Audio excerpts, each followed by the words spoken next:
Hey, welcome to Real Life Keto Radio. I am here today with a very special guest that I am super excited to introduce you to. So she is someone who I met, oh my goodness, probably 12 to 15 years ago. It's been a long time.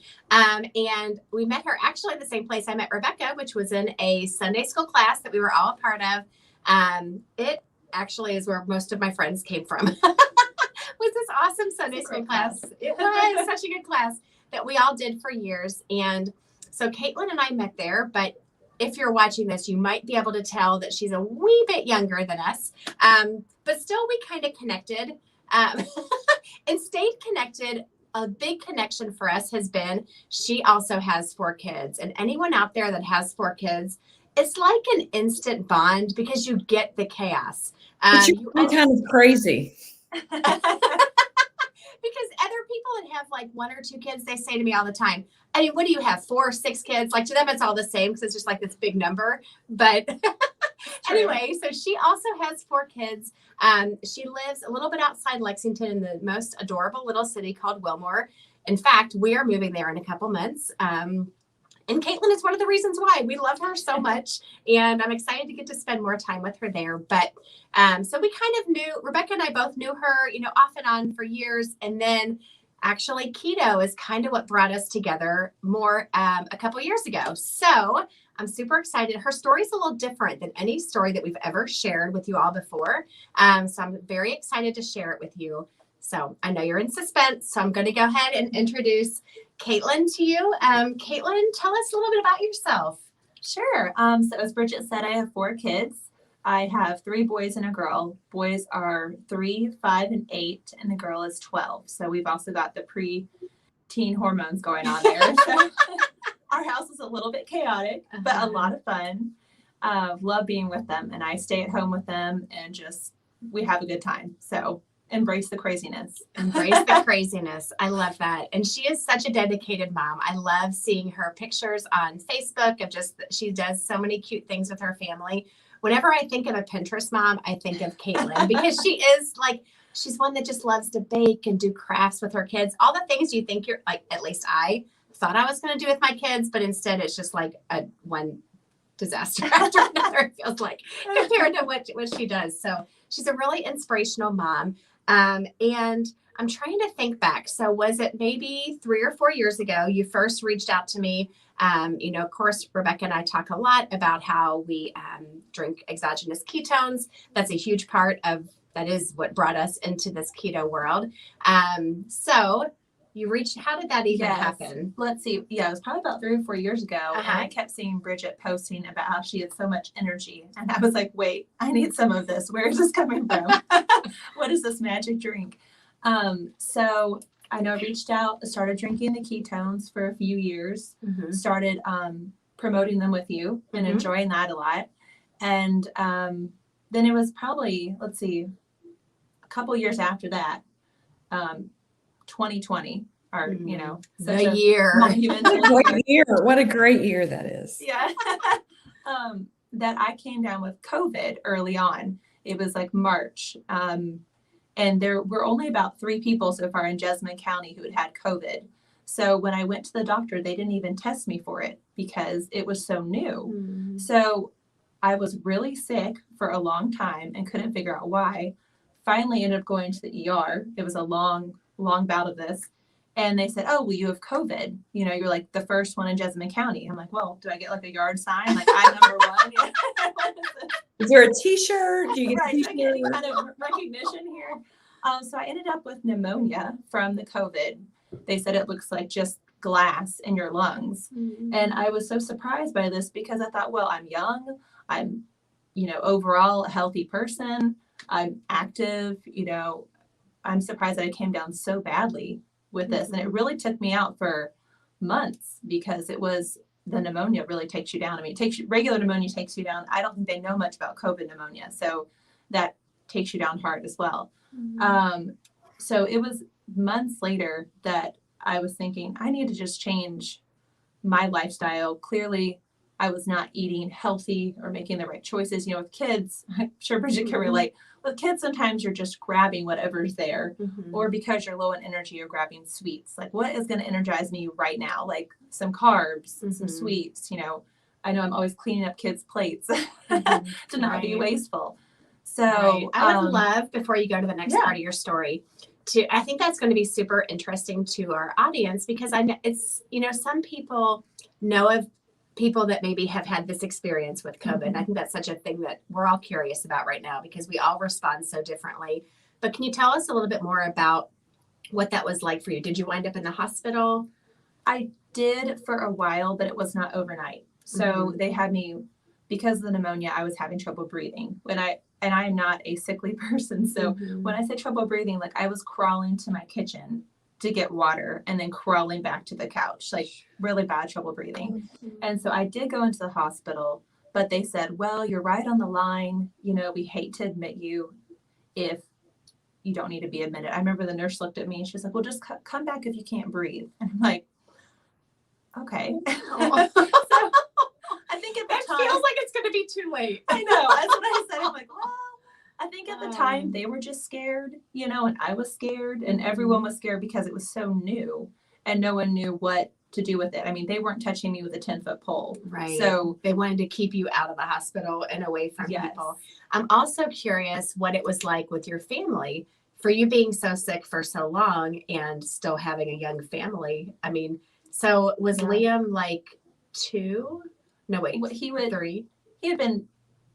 Well, it was last year, so he would have been 4. Okay, maybe 3 going on 4. That's like little. I know, they're little. They actually, as soon as we realized that it might be COVID, and we weren't 100% sure, but I was sick where I couldn't get out of bed. So actually, my husband took all the kids and went to his mom's, which hindsight, I don't know if that was the smartest, because it could have spread. It didn't, but they actually stayed there for several weeks.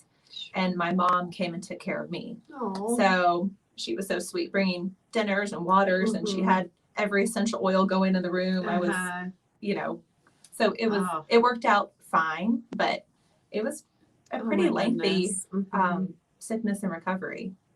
Yeah, it's just crazy. I don't know, Rebecca, do you want to say anything there? I mean, I knew that you'd had a tough time, but gosh, when you're just kind of describing it, I'm glad Bridget asked you to kind of elaborate, because it just shows how different the experience can be for people. And you are young and healthy and slim, you don't have any of those comorbidities that they talk about. So it's just, it's kind of scary, and I'm glad it worked out well, but it is interesting that you use that to propel yourself, even though you were a fairly healthy person, to try to get even healthier. I know that part of our experience is shared, because it did the same thing for me. And we talked about that on a previous episode.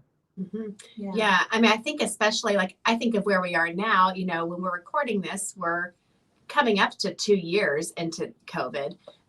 But, back then it was so unknown. I think about how scary it is, when you had it recently, Rebecca, it still is a scary thing when someone that you love has it. But I think, man, back then it was such an unknown and such an even bigger scariness, because people didn't know anyone that had it. Anyway, so I thought we need to pause and talk a little, dive into that a little bit more, because that's a huge life altering thing. And then one last thing, so your kids were separated, they were with your husband's family, and how did they do during that?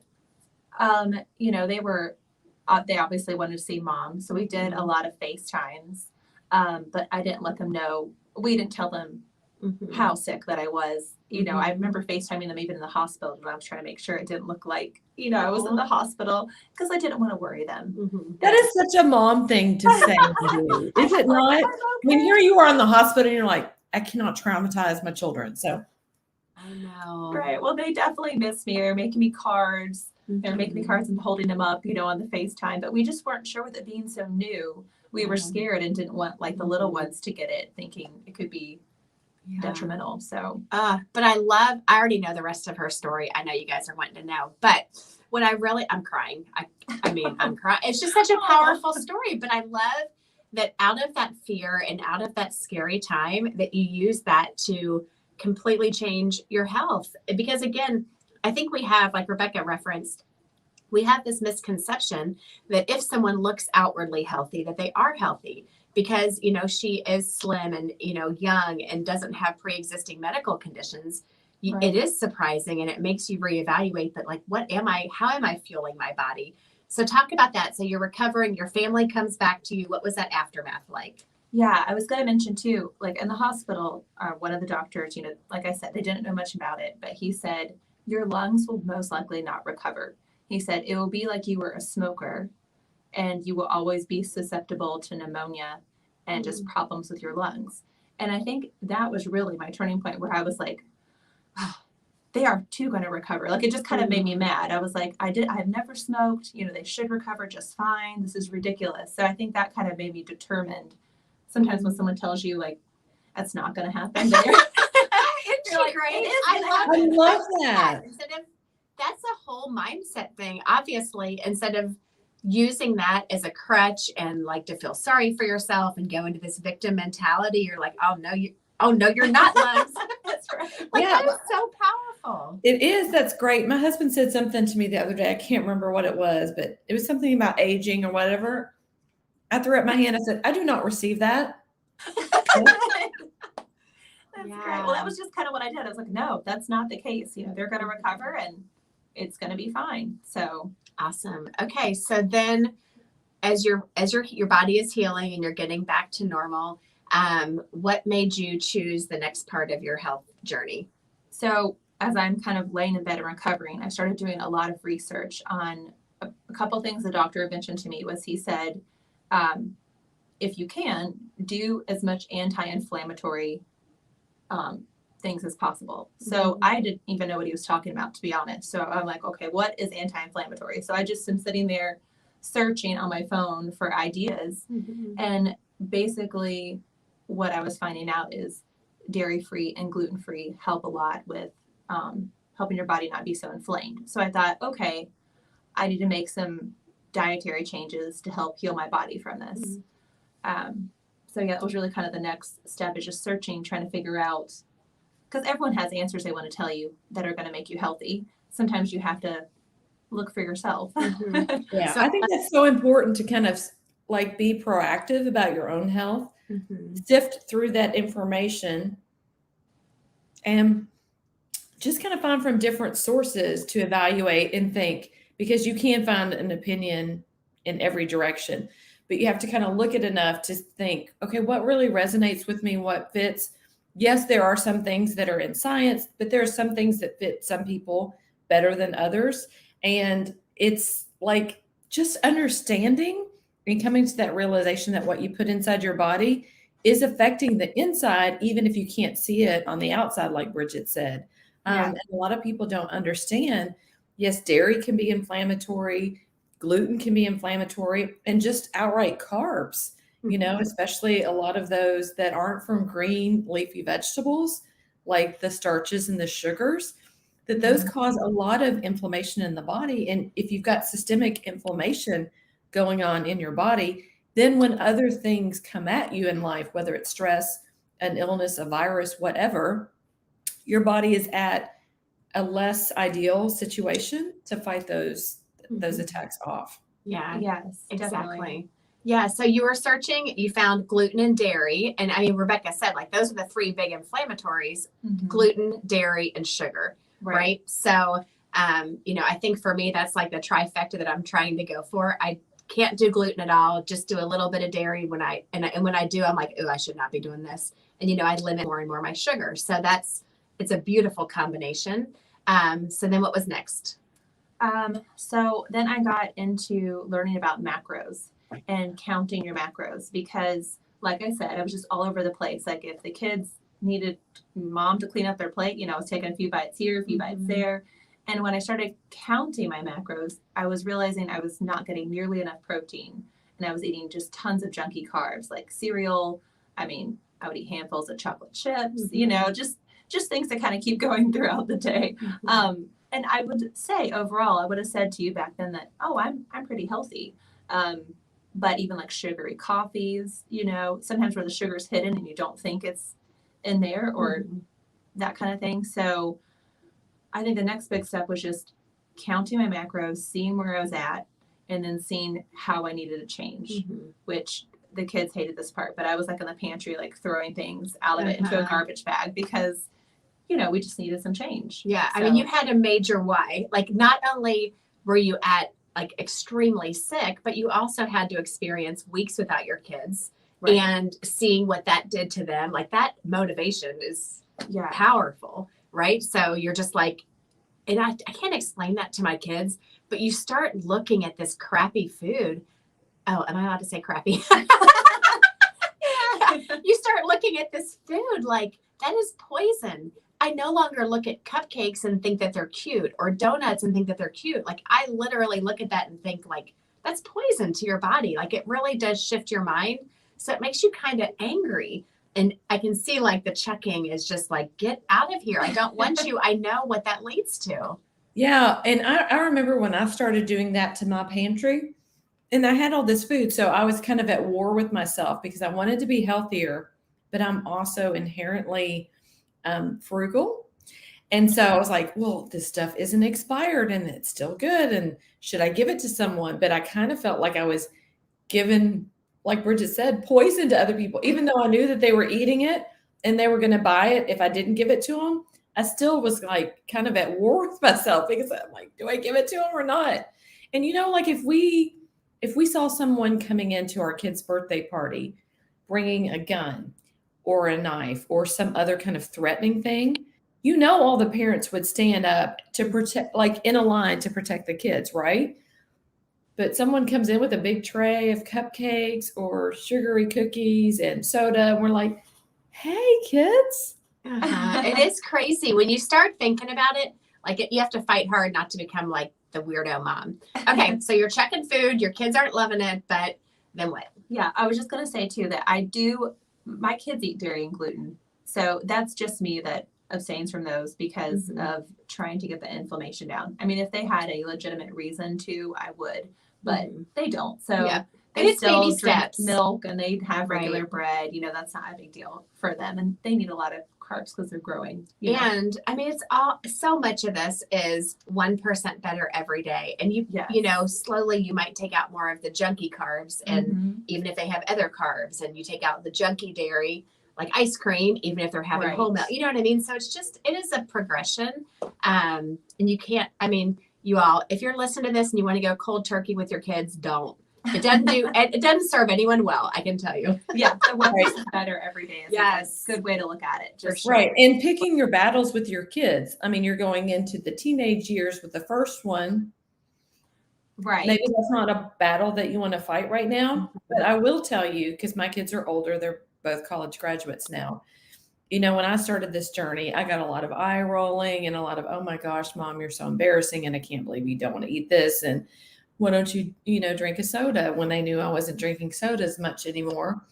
And, I took a lot of ridicule, but now 5-6 years into it, I see them starting to make their own choices, which are starting to mirror some of mine. So like, even if your kids make fun of you and you don't force it on them, you're setting an example that when they get to the point in their life where either their eating kind of catches up with them when they get older, or they've just had to kind of time to think about it away from what Mom said, and they're seeing it sort of being reinforced by other people. It does sink in. So I think it's great to set that example without forcing it on your kids. Yeah, definitely. Okay, so we're about to finally, 20 minutes in, we're going to tell you what exactly she is doing. All right, tell us more about that. Okay, so we're doing a Moms and Macros challenge. And basically, it's a 21-day challenge where you can learn about counting your macros. We're going to learn about carb cycling, which is really important to your body as well. Eating good carbs, but then also doing low carb days. So your body is able to burn that fat. But mainly this is about getting healthy. So the main goal with the counting macros is getting healthier and being a healthier mom for your kids. Right. So you started you got rid of gluten and dairy and looking at macros, and then explain more what you mean by carb cycling. Like, I think that's a term that people maybe have heard a little bit, but we don't quite, maybe people don't know what that is. So the carb cycling is where you do a couple days a week where you are low carb, which means like 50 to 60 carbs or under, and that's net carbs. So that's carbs minus your fiber. And you'll do that a couple days a week. And then the rest of the week, you are normal. So you can have actually quite a few carbs as you find out. So, but good carbs. We're not eating like cereal and pastries. We're eating like potatoes, rice, gluten-free pasta, that kind of thing. So it's very doable. And there's so many options out there now, gluten-free, that are really good. So yeah. So I was super intrigued by this. I've known a few people, but no one close that has done carb cycling. So I was looking, for me, it's been tough to not do gluten or dairy, or to do really low carb, like a strict keto. Like, that's something I very often say, I'm not strict keto. Like, was too many restrictions for me. So as I started talking to Caitlin, I was like, wait, so you have some days where you can eat more carbs. That really appealed to me, even though I really don't love tracking my macros. I thought, that could be a good trade-off, because I could have days where I could have more carbs and continue not doing the gluten and dairy. So there's a lot of freedom in that. So I have been doing carb cycling. I did it before our move and our trips this summer. I was carb cycling for about a month or two. And then I derailed.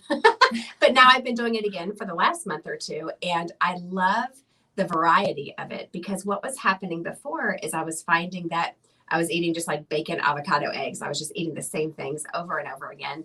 But the variety with carb cycling is incredible. And you do, a couple of days of one and then more days of the other. And it just lets you experience like the best of every world, I feel like. I think that's the big deal for me, is that it's a lifestyle. So it's not a diet where you're just on it for a few days. You can actually sustain that lifestyle and not feel like you're giving anything up. So I rarely feel like I'm giving anything up. I would say like the first little bit, it's hard because you're not eating all the sugar you're used to. But there's different alternatives. And now I find myself, I don't even want the sugar. Like, someone brings a cake, like you're saying, to a birthday party, I don't even want that, I do have treat days. You got to have a treat once in a while. But I don't really want the sugary things anymore. Yeah. And so you track even, I know you were on vacation this summer, and you even track when you're on vacation. I do. Which is, how inspirational is that, you all? That is like a goal for me. I just know it makes me feel better, and that is worth it to me. So if I feel better and I have more energy and I can be more active and running on the beach with my kids because I have better fuel, then that's worth it. Yeah. And that's exactly what we want for people. We don't want them to be like caught up in some diet that's so restrictive that they don't stick with it, and then they don't get benefit from it. And when they're on it, they're miserable to be around. Like, no one wants to live that way, right? But just what you described, Caitlin, is even on vacation, I want to feel good. I want to fuel my body well so I can do the things that I want to do. And that's what we here at Real Life Keto Radio are trying to get that message out to people. Your life doesn't have to be perfect. Your diet doesn't have to be perfect, but we want your diet to fuel the life that you want to lead. And most of the way that we're eating in America, it's not serving us well. It's not giving us the health, the vitality, the energy, the sleep that we want and need and crave to live the life that we want. So we're not just trying to get people to follow some perfect diet just for the sake of that. We want them to follow a lifestyle that gives them a good balance of eating what they like and what they enjoy, but fueling their body in such a way to keep inflammation down, energy up, and good sleep. Yeah, so important. And it has helped with my sleep a lot too. Awesome. The exogenous ketones help a lot with my sleep personally for me, but also just having a better diet. And I also do the intermittent fasting with it. So I eat from 8 to 4 and then I stop. But I'm like tired at 9 o'clock. Like, my husband is like, you used to stay up till like 2, 3 in the morning watching shows and you're wide awake. But it's helped a lot with that too. So. Good. And what other benefit? I mean, we're already running out of time. I know that we could talk for so long. But tell us so sleep is a big benefit. What other things have you noticed? I have noticed weight loss, but not because, like I said, I wasn't trying to. I was just trying to be healthy. Mm-hmm. So a little bit of that baby belly that was still there is gone, which is nice, a nice benefit as well. But yeah, especially the sleep. Not as moody. I've noticed it's helped a lot with hormonal regulation, which has been we all great. need. I feel like after 4 kids, your hormones are wild.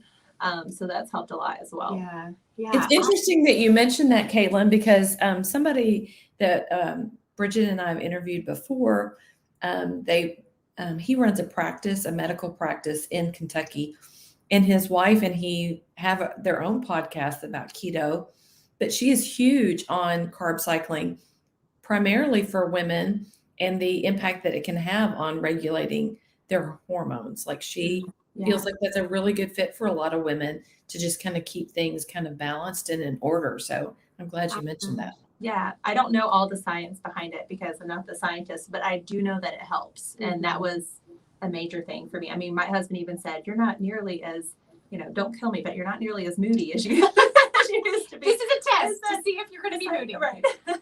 Yeah, and we're not scientists here either. We don't give medical advice. We just like to share like our personal experience and let people go. They can talk to their medical practitioners, make decisions, and just kind of try it out for themselves. Yeah. Definitely. So, for our KETO-SIStas listening, we always are looking to have new resources for you all to just grow you where you are, to offer variety. And so Caitlin, like she has been living this for 1.5 years. She has helped me when I saw what she was doing and I was looking for a change. Like, obviously I'm passionate about keto, but I'm like, it's too many restrictions. I need some more variety. So I am loving the carb cycling. I'm not an expert, of course, on it. I'm just getting started, but Caitlin has been coaching me through it and it's such an inspiration. She's given me so many tips and tricks and recipes and encouragement and helped me understand how to do the macros, because I knew how to do the macros for strict keto, but I've said a lot, like I don't really track. But now I am tracking and she's helping keep me on course. So in the comments, we will put some information, some resources that we are getting for you all about carb cycling, because this is something really different than what we've done before. And again, it's all just like we have this, we love for people to find their real life keto fit. And this is kind of just like an off branch of keto, but it's really powerful. Maybe if you've tried strict keto and it wasn't quite right, and I've tried lazy keto and it wasn't quite right. And I'm like, I need variety. Like I'm ready to try something new. So to me, the carb cycling has been a really nice offshoot that Caitlin is incredible at. And she's like a living testament of what it will do for you. So we'll share more information with that. That's something that we're working on that will be coming, more and more will be coming soon with that. But before we go, I'm going to ask you a few questions. Okay. This is my favorite part. I love rapid fire. All right. So and you just do like one or two words. Okay. What is your favorite keto substitute on your low carb days? Probably anything from Quest. I love their products. The pizza is really good. Oh, nice. Okay. What is your very favorite benefit? I know it's hard to choose one. Honestly, the sleep. The sleep. I mean, it is a weapon. Okay. What do you miss the most? I mean, nothing. I really don't miss anything. That's amazing. I'm feeling so good. Oh, what surprised you about carb cycling?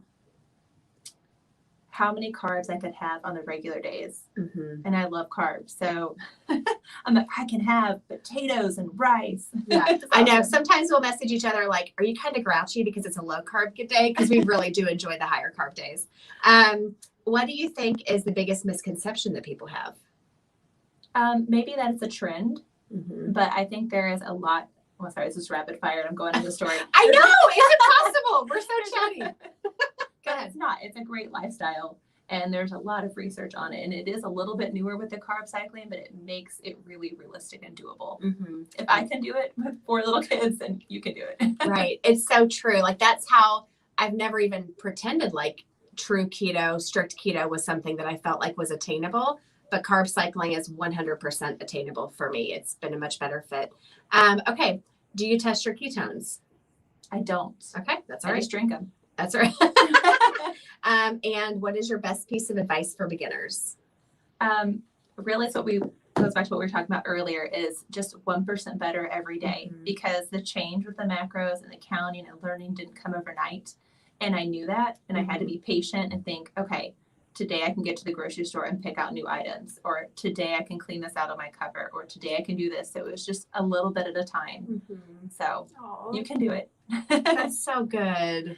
Oh, thank you so much for being with us today, Caitlin. I love your story. Oh, thank you for having me. It was a lot of fun. It's so good. And I'm excited we're going to be sharing more with you about the carb cycling. So stay tuned.